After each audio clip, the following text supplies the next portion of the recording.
Podjetniško-trgovska zbornica je imela danes dva predstavnika za mizo. Na katere prioritete sta se osredotočila? Ja, ena od stvari, ki je kolega Vencel omenil, je pravzaprav nekako ureditev davčnega dolga, davčne izterjave v prekratkem času, nezmožnost fleksibilnosti podjetij.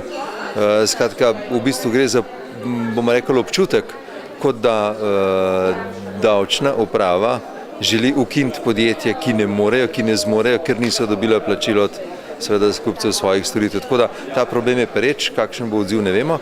No in druga stvar je pravzaprav, če želimo podjetništvo oživeti, gospodarska rast samo od sebe ne bo oživela, je potrebno vlagati v podjetja, ki imajo sposobnost rasti, to so manjša srednja podjetja.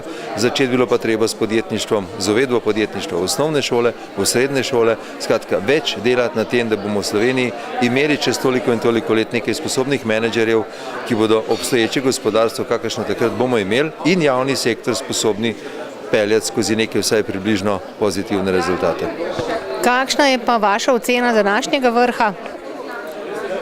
Samo ocena vrha vsebin in prispevkov se mi zdi odlična, žal pa prisotnim, bom rekel, politikom, ki se v naslednjih dneh pričenjajo oziroma ki že začenjajo spet volilno kampanjo, žal jim ne morem kaj dosti verjeti, kajti vse vlade do zdaj enoletne in malo večletne kakšnih posebnih rezultatov niso pokazale in menim, da bi bil čas, da se najde nekdo, ki bo znal udariti s pestjo po mizi in narediti red v tej državi tudi na gospodarskem nivoju.